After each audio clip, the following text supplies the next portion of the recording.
والحمد للہ رب العالمین۔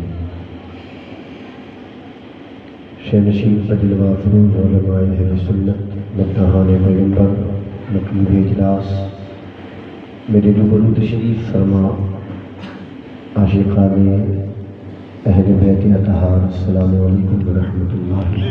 وعلیکم السلام۔ مائک کا صرف تھوڑا سا بیس کم کریں، بس تھوڑا کم کریں۔ تمام تعریفیں اس پروردگار عالم کے لیے جس نے ہمیں اور آپ کو دامن مصطفیٰ کی وابستگی عطا فرمائی، اور لاکھوں درود و سلام ہو اس نبی معظم پر جنہیں خالق کائنات نے مالک کائنات بنا کر اس دنیا میں مبعوث فرمایا۔ آج 10 روزہ ذکر شہدائے کرب و بلا کی مبارک نشستوں کی 7ویں نشست، 7ویں محفل ہے۔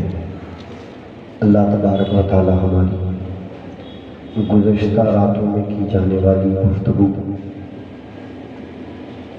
اپنی بارگاہ میں قبول فرمائے، آمین۔ اور آج کی اس مبارک محفل میں بھی ذکر اہل بیت اطہار رضوان اللہ علیہم اجمعین کی بابرکت ساعتوں سے ہمیں فیضیاب کرے، اور سیدنا امام حسین رضی اللہ تعالیٰ عنہ کی بارگاہ کا صدقہ اور اس بارگاہ کی خیرات رب کریم ہماری نسلوں کو عطا فرمائے، آمین۔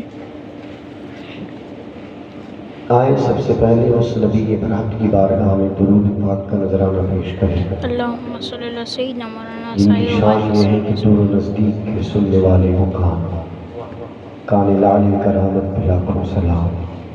ہم یہاں سے پڑھیں وہ وہاں سے سنیں، مصطفیٰ کی سماعت پہ لاکھوں سلام۔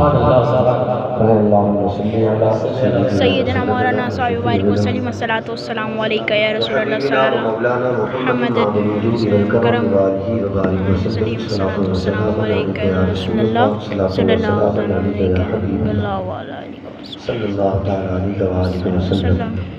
کم وقتوں میں زیادہ باتیں کرنی ہیں، اس لیے میں بلا کسی تمہیدی کلمات کے آج کی اس مبارک محفل میں جن آیت کریمہ کی تلاوت کا شرف حاصل ہوا اس کے بارے میں تھوڑی دیر تک مشاہدے کی سعادتیں حاصل کروں، اور پھر چونکہ آج موضوع کے حساب سے امام حسین رضی اللہ تعالیٰ عنہ کہ سفر کربلا کا آغاز، اس کے وجوہات اور اس کا بیک گراؤنڈ کیا تھا، اس کے بارے میں تھوڑی دیر تک مشاہدے کی سعادت حاصل کرنا۔ اللہ عز و جل قرآن مقدس میں فرماتا ہے قل لا اسألکم علیہ اجرا الا المودۃ فی القربی۔ میرے حبیب آپ اپنے غلاموں سے فرمائیے کہ میں تم سے کسی بات پر کوئی اجرت طلب نہیں کرتا سوائے یہ کہ تم میری اہل قرابت سے، میرے گھر والوں سے محبت کرو۔ اس کا سیدھا سا سریح ترجمہ یہ ہے تم سے کچھ نہیں مانگتا، لا اسألکم، میں تم سے کوئی سوال نہیں کرتا۔ کیوں سوال نہیں کرتے؟ میں ایک جملے میں کہوں کیوں سوال نہیں کرتے، وہ اس لیے کہ غلاموں میں تمہارا آقا بن کر آیا ہوں، میں سوال پر عطا کرنے کے لیے آیا ہوں، میں کسی کے سامنے سوال کرنے کے لیے نہیں آیا۔ لا اسألکم، میں تم سے کوئی سوال نہیں کرتا، کسی بات پہ کوئی اجرت نہیں مانگتا، الا المودۃ فی القربی، مگر یہ کہ میری اہل قرابت کی محبت، میرے گھر والوں کا پیار، میرے گھر والوں کی عقیدت۔ اس میں ایک لفظ ہے، لفظ مودت۔ کیا ہے؟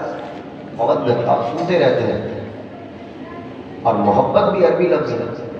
اللہ تبارک و تعالیٰ اگر محبت کرانا چاہتا تو قرآن کی آیتیں یوں بنتی لا اسألکم علیہ اجرا الا المحبۃ فی القربی، میرے گھر والوں کی محبت کا تم سے سوال ہے، لیکن نہیں، محبت کی بات نہیں کی۔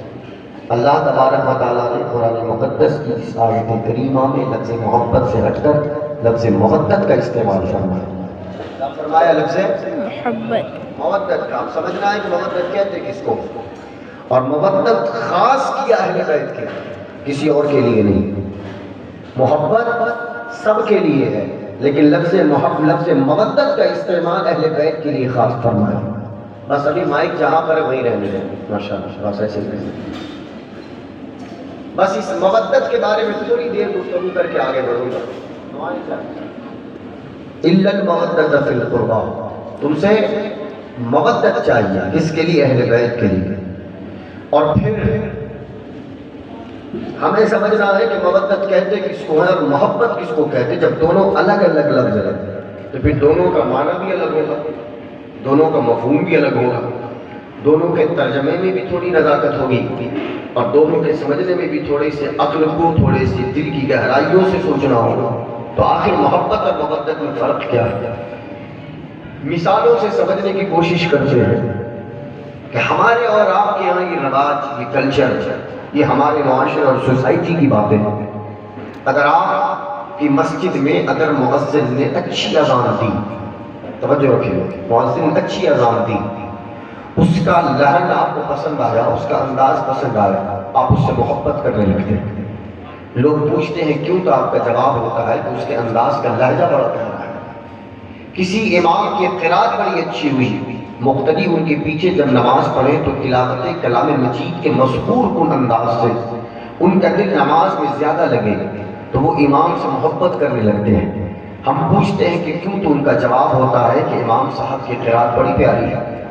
آپ کے محلے میں اگر جلسہ ہو اور کوئی ثناخان رسول دوسرے شہر سے آئے، آواز اتنی پیاری ہو کہ سارا رائے پور اس سے محبت کرنے لگے، ہم پوچھتے ہیں کیوں، تو جواب دیا جاتا ہے کہ اس کی آواز بڑی پیاری ہے۔ حتیٰ کہ آپ کے محلے میں اگر کرانہ اسٹور پر بیٹھا ہوا ایک دکاندار اپنے کسٹمر سے اچھی باتیں کرتا ہے، پیار سے باتیں کرتا ہے، اخلاق کا مظاہرہ کرتا ہے، تو لوگ اس سے محبت کرتے ہیں۔ پوچھا جاتا ہے کیوں، تو جواب ہوتا ہے کہ اس کی گفتگو کا لہجہ اچھا ہے۔ جہاں تک آپ نگاہ اٹھا